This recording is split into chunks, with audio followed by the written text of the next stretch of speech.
ठीक है, किस चीज की डेंसनेस कितनी है? बेसिकली हम रिलेटिव डेंसिटी पढ़ रहे हैं। Relative density is represented by ID. Relative density बताती क्या है, किसके लिए यूज होती है? ये यूज होती है कोहेशन लेस सॉइल के लिए। कोहेशन लेस सॉइल कौन कौन सी होती है? सैंड और सिल्ट। जितनी भी कोर्स ग्रेन सॉइल होती है वो जनरली कोहेशन लेस सॉइल होती है। ठीक है, अब सैंड और सिल्ट में ये क्या बताएगी? रिलेटिव कॉम्पैक्शन बताती है कि मतलब कोई चीज एक के कंपैरिजन में कितनी कॉम्पैक्ट है और कितनी डेंस्ड है। ठीक है, इसको रिप्रेजेंट करते हैं आईडी से। ID is equal to e max minus e upon e max minus e min. ठीक है, अब ई मैक्स ई मिन कैसे निकालेंगे? मान के चलो कोई भी सॉइल है, ये तुम्हारे पास कोई भी सॉइल सैंपल है। ठीक है, इस सॉइल सैंपल के अंदर in case of cohesion less soil, ठीक है, कोहेजन लेस सॉइल के केस में क्या होगा? किसी भी सॉइल सैंपल के केस में ई मैक्स मतलब कि मैक्सिमम वॉइड रेशियो क्या हो रहा है? तो जब भी सॉइल ई मैक्स की कंडीशन में होगी तो इसका मतलब सॉइल कैसी है? लूज। ठीक है, और जब भी सॉइल ई मिनिमम की कंडीशन में होगी तो इसका मतलब सॉइल कैसी है? डेंस। ठीक है, तो मतलब कि उसकी डेंसेस्ट स्टेट में उसकी क्या प्रॉपर्टी है, क्या मतलब ई की वैल्यू है, वॉइड रेशियो की वैल्यू है, और उसकी लूजेस्ट स्टेट में क्या ई की वैल्यू है, वो निकाल के उससे हम आईडी निकाल लेते हैं। और ई ये है, ये नेचुरल स्टेट में, मतलब जिस स्टेट में हमें सॉइल मिली है उस स्टेट में उसकी वॉइड रेशियो की वैल्यू क्या है। ठीक है, अब ये एक सर क्वेश्चन सॉइल का मतलब क्या होता है? जब एक चीज याद रखना, ये एक इम्पोर्टेंट चीज है इसमें, void ratio of such mass amount to be, मतलब कि इस फॉर्म में जब ये यूनिफॉर्मली ग्रेडेड है और इस क्यूबिकल फॉर्म में अरेंज होता है तो ई की वैल्यू मैक्सिमम होती है। मतलब कि ये सबसे लूजेस्ट स्टेट मानी जाती है जिसकी वैल्यू होती है 0.90। ये बहुत बार पूछा गया है क्वेश्चन। ठीक है, और जब डेंसेस्ट स्टेट में होती है तो जो ई की वैल्यू होती है वो मिनिमम होती है जिसकी वैल्यू होती है 0.35। 0.35, हाँ। ठीक है, ये ई मिनिमम होती है। अब किसी ने पूछा कोहेशन लेस सॉइल क्या होती है? मैंने एक दिन पहले भी बताया था, जैसे क्ले होती है, सिल्ट होती है, इसमें क्या होता है, पार्टिकल के बीच में भी अट्रैक्शन की प्रॉपर्टीज होती है। लेकिन कोहेशन लेस सॉइल होती है, जैसे सैंड है, सिल्ट है, वो सैंड है, ग्रेवल है, इनके बीच में पार्टिकल्स के बीच में अट्रैक्शन फोर्सेज नहीं होती है। ठीक है, पार्टिकल्स एक दूसरे को अट्रैक्ट करके नहीं रखते हैं, तो उस चीज को बोलते हैं कोहेशन लेस। मतलब कि कोहेशन नहीं होना, कोई भी बाइंडिंग फोर्स नहीं होना। ठीक है, तो ठीक है, ये लूजेस और डेंसेस ये समझ में आ गया? क्या यूज है रिलेटिव इसका, डेंसिटी का, ये समझ में आ गया? इन दोनों में से किसी भी चीज में डाउट?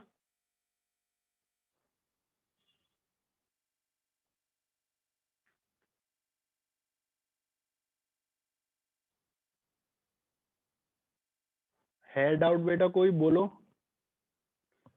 किसी को भी कोई डाउट इन दोनों में से कि आईडी होता क्या है और आईडी का यूज क्या है? ठीक है, ठीक है, ये कुछ वैल्यूज हैं, मतलब कि जैसे जैसे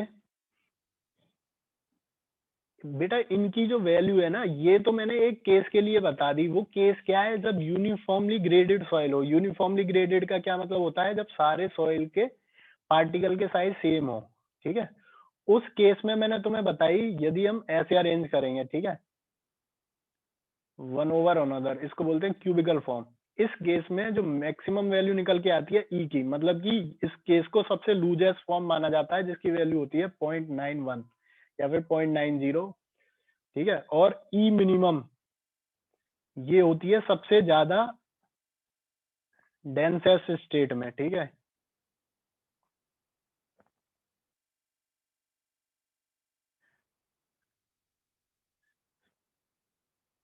कभी कभी आदित्य निकालना भी हो सकता है, कभी कभी गिवन भी होगा। ठीक है, तो वो डिपेंड है कि गिवन है या निकालना है, वो अभी समझ जाओगे कैसे निकलेगा। जैसे ये अगली लाइन है ना, gamma d is equal to ji gamma डब्ल्यू ओवर 1 प्लस ई। ठीक है, यहाँ से ई क्या आ गया, g gamma W by gamma D minus one. ये फॉर्मूला मैंने पहले भी बताया था तुम्हें कि इसे याद रख लेना एज अ फॉर्मूला ही। ठीक है, एक ये और फॉर्मूला होता है,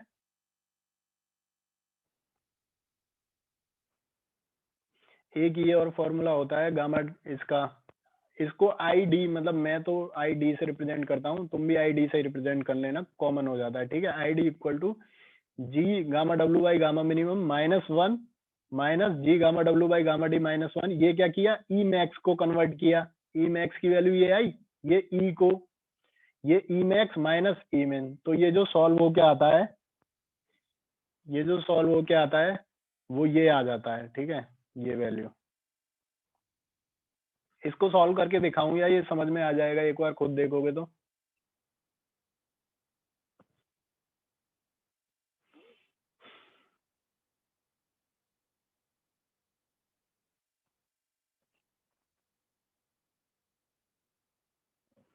ठीक है, नेक्स्ट देखते हैं plasticity of the soil. Plasticity क्या होता है? ठीक है, plasticity is the ability to undergo deformation without cracking और फ्रैक्चर। जैसे मान के चलो हमने कोई सॉइल ली, सॉइल सैंपल लिया, अब उसको हम क्या कर रहे हैं, उसमें डिफॉर्मेशन किए जा रहे हैं, मतलब उसकी शेप को कंटिन्यूअसली चेंज करते जा रहे हैं, तो वो शेप चेंज होती जाए बिना उसमें कोई भी क्रैक आए और फ्रैक्चर आए। ठीक है, ना तो उसमें कोई क्रैक आए ना कोई फ्रैक्चर आए, तो उस प्रॉपर्टी को कहते हैं हम प्लास्टिसिटी। ठीक है, ये सॉइल टू सॉइल वेरी करती है। अब जैसे हमने पढ़ा ग्रेवल, सैंड, सिल्ट, क्ले। ठीक है, for the same void ratio, सबसे सेम वॉइड रेशियो और सेम वाटर कंटेंट सबसे ज्यादा किसके लिए होती है, क्ले के लिए, फिर सिल्ट के लिए, फिर सैंड। सैंड और ग्रेवल में तो प्लास्टिसिटी होती नहीं है, ये दोनों होते हैं नॉन प्लास्टिक। अब ये दोनों नॉन प्लास्टिक क्यों होते हैं? देखो, प्लास्टिसिटी या कोई भी प्रॉपर्टी उसकी कैरेक्टरिस्टिक किससे आती है, जैसे प्लास्टिक, प्लास्टिक भी प्रॉपर्टी है, तो कब आएगी, जब उनके पार्टिकल्स के बीच में कोई फोर्स होगी। अब ग्रेवल और सैंड के केस में तो उनके पार्टिकल के बीच में कोई फोर्स ही नहीं होती है, तो जब उनके पार्टिकल के बीच में कोई फोर्स नहीं होगी तो उसमें प्लास्टिसिटी कैरेक्टरिस्टिक्स भी नहीं होंगी। ठीक है, इसलिए ग्रेवल और सैंड के केस में जो सॉइल होती है वो नॉन प्लास्टिक होती है, और सिल्ट और क्ले के केस में हमें सॉइल प्लास्टिक मिलती है। ठीक है, अब नेक्स्ट चीज पढ़ते हैं हम, कंसिस्टेंसी।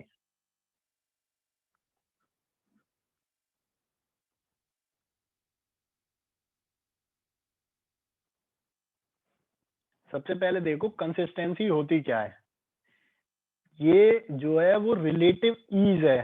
ठीक है, रिलेटिव ईज है with with the soil can be deform, मतलब कि ये एक तरीका है जिससे सॉइल को हम डिफॉर्म कर सकते हैं। ठीक है, आफ्टर डिफॉर्मेशन ऑफ सॉइल हमें पता चले कि सॉइल कैसी है, कि सॉइल हमारी स्टिफ है, स्टिफनेस के बारे में पता चले उसकी। ठीक है, कि सॉइल हमारी हार्ड है या सॉइल हमारी सॉफ्ट है, मतलब कि हमारी सॉइल कौन सी प्रॉपर्टी कंटेन करती है उस चीज के बारे में पता चलता है हमें कंसिस्टेंसी से। ठीक है, अब ये जो कंसिस्टेंसी डिपेंड करती है, ये डिपेंड करती है वाटर एब्जॉर्प्शन पे।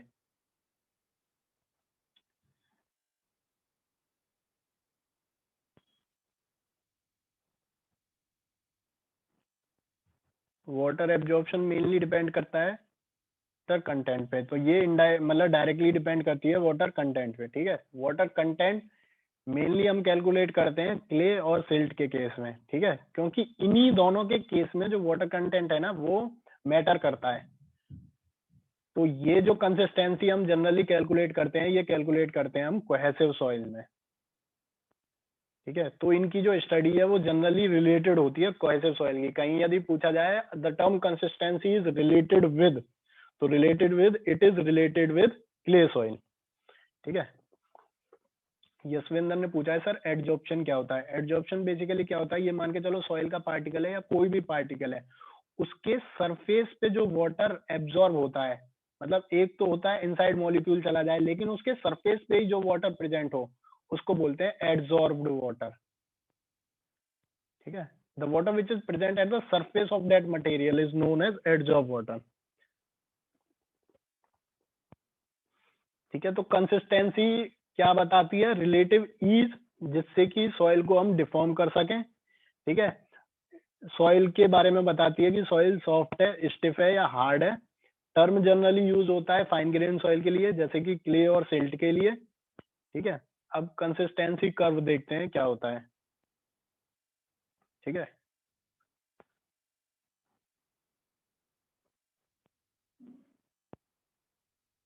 ये जो है ये कर्व ड्रॉ होता है वॉल्यूम वर्सेस वाटर कंटेंट,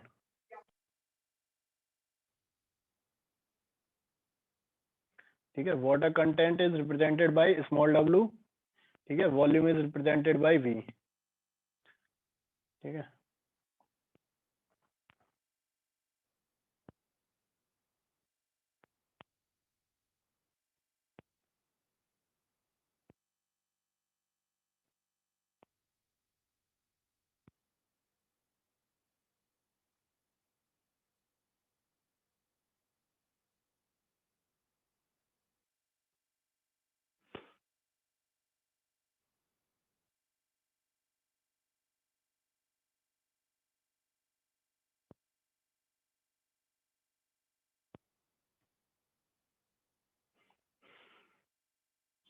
इसमें बेसिकली 4 स्टेजेस होती हैं।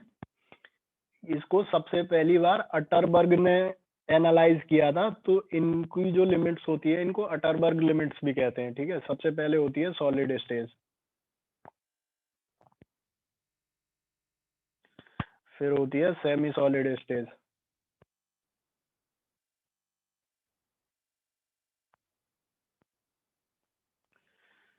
फिर होती है प्लास्टिक स्टेज,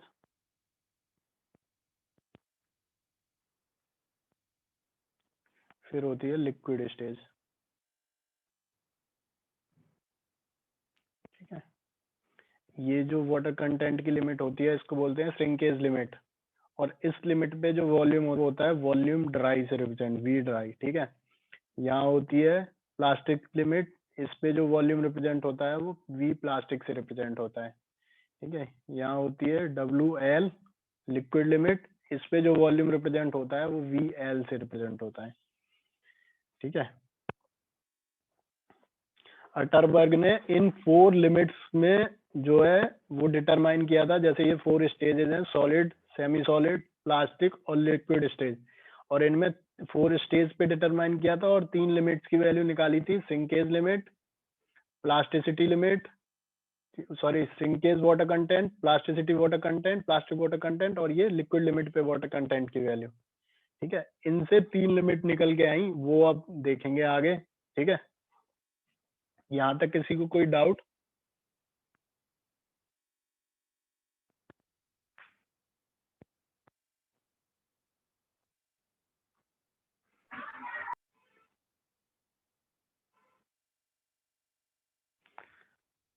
सबसे पहला टॉपिक देखते हैं लिक्विड लिमिट।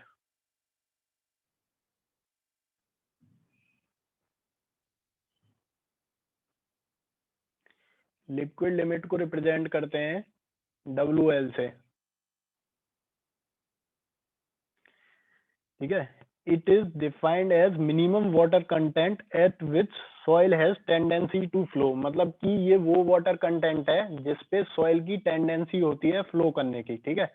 लिक्विड लिमिट तुम्हारी ये है, ठीक है। प्लास्टिक स्टेज से थोड़ा सा ऊपर बढ़ते ही यहाँ ये लिक्विड वाली स्टेज मिल जाती है, तो यहाँ से यहाँ जाते हैं, तो यहाँ क्या होता है जो सॉइल में ना वो वाटर कंटेंट बढ़ जाता है, जिससे क्या है कि इसकी जो टेंडेंसी है ना वो फ्लो करने की हो जाती है, मतलब कि सॉइल जब फ्लो करने लगे, ठीक है। सारी सॉइल जो है इस लिमिट पे आके उनकी जो शियर स्ट्रेंथ होती है वो बिल्कुल नेग्लेजिबल हो जाती है, ठीक है। जिसकी generally value 2.7 kilo newton per metre square होती है। मतलब कि कोई यदि पूछे क्या सर हम मतलब लिक्विड लिमिट क्रॉस कर दी है तो उसके बाद सॉइल की जो शियर स्ट्रेंथ है वो 0 हो जाएगी, तो नहीं, उसकी कुछ ना कुछ वैल्यू होगी which is equal to 2.7 kilo newton per metre square for all soil.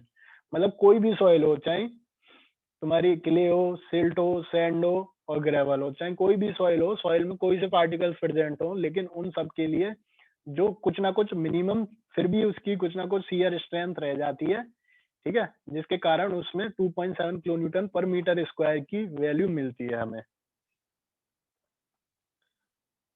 और इसको ऐसे भी रिप्रेजेंट करते हैं, यदि कोई पूछे व्हाट इज लिक्विड लिमिट, तो all liquid limit of the soil, मतलब कि at liquid limit soil passes from liquid stage of consistency to plastic stage of consistency and vice versa, मतलब कि लिक्विड से प्लास्टिक में कन्वर्ट हो stage में, या फिर प्लास्टिक स्टेट से लिक्विड स्टेट में कन्वर्ट हो, इसको बोलते हैं लिक्विड लिमिट। ठीक है, एक चीज और देखो कि जैसे यहां से आगे बढ़ते ही जो डिग्री ऑफ सैचुरेशन है वो 1 है, ठीक है, मतलब कि सॉइल कंप्लीटली सैचुरेटेड हो जाती है। ठीक है, इन लिमिट्स पे ये जो लिमिट है इनको बोलते हैं 1 स्टार, इनको 1 स्टार से रिप्रेजेंट करते हैं। ऐसा क्यों? इस स्टेज को बोलते हैं सुपर सैचुरेटेड स्टेट। अब क्या होता है कि जैसे मान के चलो कोई भी इनिशियली हमने सॉइल सैंपल लिया, ठीक है, सॉइल सैंपल में कुछ वॉइड्स प्रेजेंट है, ये वॉइड्स है, ठीक है, इन वॉइड्स में मान के चलो वाटर है और एयर है, ठीक है। अब क्या किया, हम इनमें वाटर फिल करेंगे, तो जब वाटर फिल करेंगे तो वाटर किसको रिप्लेस करेगा? एयर को, ठीक है, वाटर एयर को रिप्लेस करेगा। और कब तक रिप्लेस करेगा? जब तक पूरी एयर रिप्लेस ना हो जाए। मान के चलो पूरी एयर रिप्लेस हो गई और वॉइड्स में क्या प्रेजेंट है? केवल वॉइड्स में तुम्हारा प्रेजेंट है केवल वाटर, ठीक है, वॉइड्स में केवल वाटर प्रेजेंट है, तो डिग्री ऑफ सैचुरेशन की वैल्यू क्या हो जाएगी? 1। लेकिन हम अभी भी नहीं लिख रहे हैं, हम क्या कर रहे हैं? और पानी मिला रहे हैं। तो जब हम और पानी मिलाएंगे तो क्या होगा कि वॉल्यूम ऑफ वाटर बढ़ेगा। वॉल्यूम ऑफ वाटर बढ़ेगा मतलब कि वॉल्यूम ऑफ वॉइड बढ़ रहा है हमारा, keeping volume of solid to be constant. तो इसको बोलते हैं सुपर सैचुरेटेड स्टेट। मतलब कि यदि हमसे कोई बोले कि एक सॉइल 100% सैचुरेटेड है, तो जो सॉइल की इनिशियल कंडीशन में वॉल्यूम था वो फाइनल कंडीशन में भी रहेगा। लेकिन जैसे तुम यहाँ कर्व में भी देख रहे हो, ये कर्व ऊपर क्यों जा रहा है? क्यों? क्योंकि इसका वॉल्यूम भी चेंज हो रहा है, ठीक है। जैसे जैसे हम उसमें वाटर ऐड ऑन करते जा रहे हैं उसके वॉल्यूम में भी चेंज आ रहा है, मतलब कि वॉल्यूम बढ़ रहा है। ये वॉल्यूम बढ़ किस लिए रहा है? क्योंकि वॉल्यूम ऑफ वाटर बढ़ रहा है, मतलब कि वॉल्यूम ऑफ वॉइड बढ़ रहा है उसके अंदर। ठीक है, समझ में आई ये चीज? सुपर सैचुरेशन किसको बोला है, ये चीज समझ में आई?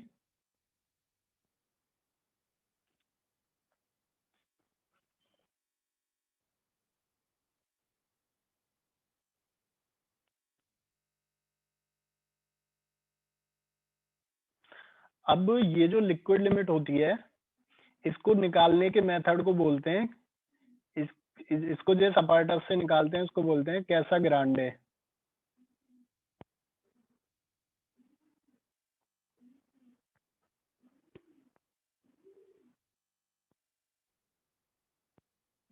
ठीक है, इस ये तुम्हारी लैब में भी है, लेकिन थियोरेटिकली थोड़ा बहुत क्लियर कर देते हैं, यदि लैब कंटिन्यू होंगी तो लैब में कराया जाए। ठीक है, इसमें क्या होता है,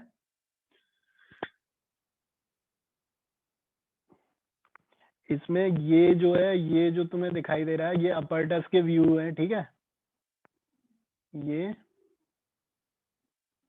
और ये, इसमें क्या है, ये हार्ड रबर का बेस है, ठीक है, ये एडजस्टिंग नॉब है, यहाँ नॉब होती है, मतलब जिसको हाथ से चलाते हैं और इसका फॉल कराते हैं। ये जो कटोरी सी आपको दिख रही है, इसमें क्या होता है, सॉइल का सैंपल लेते हैं। इसका फ्रंट व्यू देखोगे तो ये है, ठीक है, ये साइड व्यू है।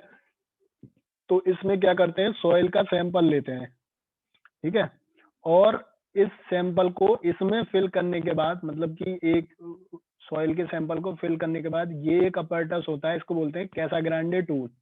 ठीक है, कैसा ग्रांडे टूल और एएसटीएम टूल, इनमें से कोई सा टूल यूज कर देते हैं। जनरली हमारे पास ये होता है कैसा ग्रांडे टूल।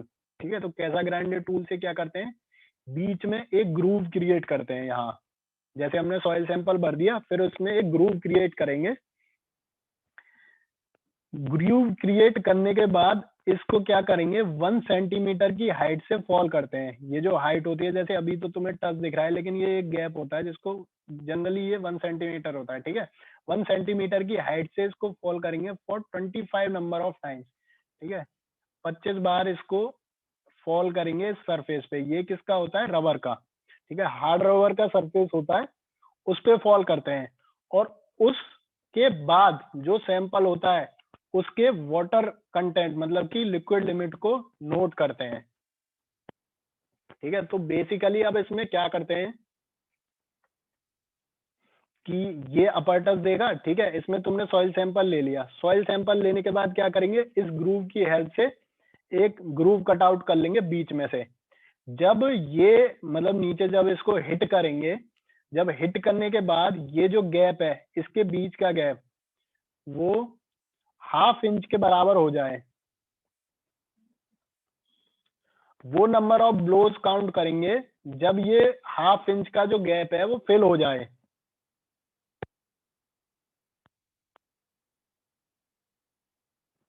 ये जो इसके बीच में हमने गैप क्रिएट किया है, ये जनरली 12.5 इंच का होता है, वो सॉरी 12.5 का।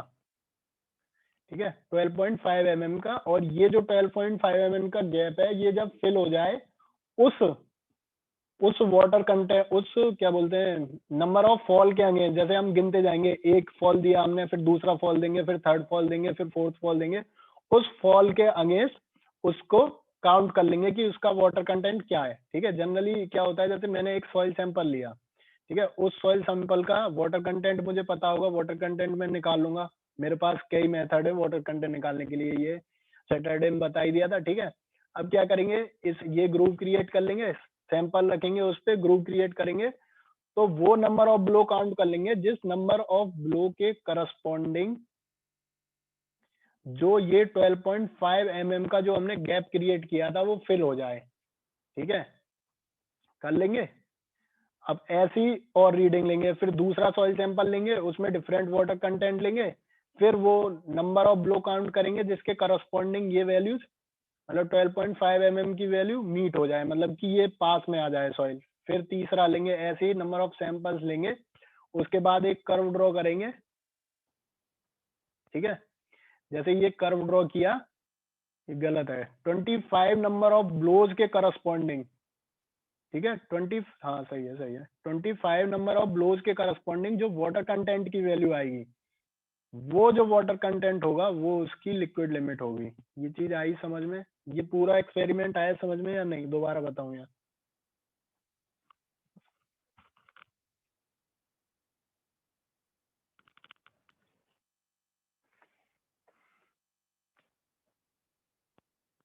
देखो कैसा ग्रांडे अपार्टस समझ में आया तुम्हें, कैसा है?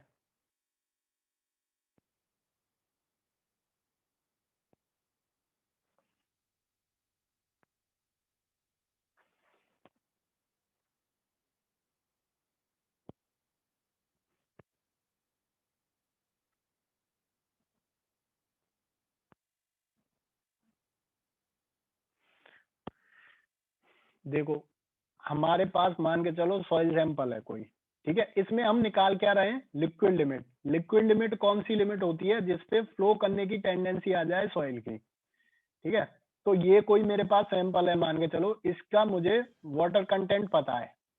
ठीक है, मैं इस सैंपल को क्या करूंगा, कैसा ग्रांडे अपैरेटस में रखूंगा। कैसा ग्रांडे अपैरेटस में रखने के बाद ये मेरे पास क्या है, कैसा ग्रांडे टूल, इसकी हेल्प से मैं यहाँ एक ग्रूव क्रिएट करूंगा, मतलब बीच में से सॉइल को हटाते हैं एक तरीके से। ठीक है, ये सॉइल यहाँ से हटा दी, इसे हटाने के बाद क्या होता है, इसका फॉल कराते हैं, ये जो मेटल का बॉक्स है इसको फॉल कराते हैं किस पे, ये हार्ड रबर के सरफेस पे, इसकी मदद से। ठीक है, इसको चलाते हैं, ऊपर नीचे करते हैं, ये साइकिल के पैडल की तरह है, ऊपर नीचे होगा। ठीक है, अब ये फॉल करेगा और इसकी जो हाइट है वो 1 सेंटीमीटर होती है। ठीक है, ये फॉल करेगा। अब इसके जो इस ग्रूव से जो बन के आता है, जो इसमें गैप क्रिएट होता है, वो होता है 1/2 इंच का। जो 1/2 इंच है अप्रोक्सीमेटली, वैसे तो 12.7 के आसपास आएगी, मान के चलो 12 है या 12.5 है। ठीक है, वो गैप किसी नंबर ऑफ ब्लोज के बाद कवर हो जाएगा, मतलब कि ये सॉइल पास आ जाएगी। मान के चलो तुमने ऐसे 26-27 ब्लोज दिए, ठीक है, 27 बार ऊपर नीचे गया वो, 27 ब्लोज के बाद ये जो 12.5 का गैप था ये फिल हो गया। ठीक है, मतलब कि सॉइल पास पास आ गई। तो वो 27 नंबर ऑफ ब्लोज काउंट कर लेंगे किस लिमिट पे, जो हमने इनिशियल सैंपल में ली थी वो उस लिमिट के करस्पॉन्डिंग। ठीक है, फिर दूसरा सैंपल लेंगे, उसकी लिमिट कुछ और होगी, उसमें वाटर कंटेंट कुछ और प्रेजेंट होगा। ठीक है, फिर उसको परफॉर्म करेंगे, फिर उसको उसमें मान के चलो 22 ब्लोज के करस्पॉन्डिंग वाटर कंटेंट जो भी हमने लिया, इसको मान लो W1, इसको W2। फिर तीसरा लिया, उसमें आए 26, 26 के करस्पॉन्डिंग W3, फिर आए 27, 27 के करस्पॉन्डिंग W4। ऐसे ही 4-5 सैंपल लेंगे, उन्हें लेने के बाद ये कर्व ड्रॉ करेंगे। ठीक है, ये कर्व किस किस के बीच में है, वाटर कंटेंट और नंबर ऑफ ब्लोज के बीच में। ठीक है, नंबर ऑफ ब्लोज यहाँ लॉग स्केल पे लेते हैं, यहाँ लॉग स्केल पे लेने का कुछ अलग फंडा है, वो वाला नहीं है, क्योंकि नंबर ऑफ ब्लोज तो इतने होंगे नहीं जो हमें वाइड रेंज चाहिए। यहाँ फंडा ये है कि ये कर्व हमें स्ट्रेट मिलता है, इसलिए लेते हैं हम। ठीक है, to get this curve to be straight we take this number of blows on log scale. ठीक है, अब लॉग स्केल पे लेने के बाद जो 25 नंबर ऑफ ब्लोज के करस्पॉन्डिंग वाटर कंटेंट की वैल्यू आती है, वो हमारी लिक्विड लिमिट होती है। ठीक है, अब आया समझ में। 25 नंबर ऑफ ब्लोज के करस्पॉन्डिंग जो लिक्विड लिमिट की वैल्यू होती है उसको बोलते हैं। इसकी मैं एक वीडियो और दिखा दूंगा, बेसिकली जब लाइव होती है ना चीजें तो ज्यादा अच्छे से समझ में आती है एज कम्पेयर टू दिस। एक बार इसकी वीडियो तुम लिक्विड लिमिट की सर्च कर लेना, नहीं मैं दिखा दूंगा कोई ना कोई वीडियो, उससे और अच्छे से समझ में आएगी ये चीज। और ये जो कर्व होता है इसको बोलते हैं फ्लो इंडेक्स कर्व।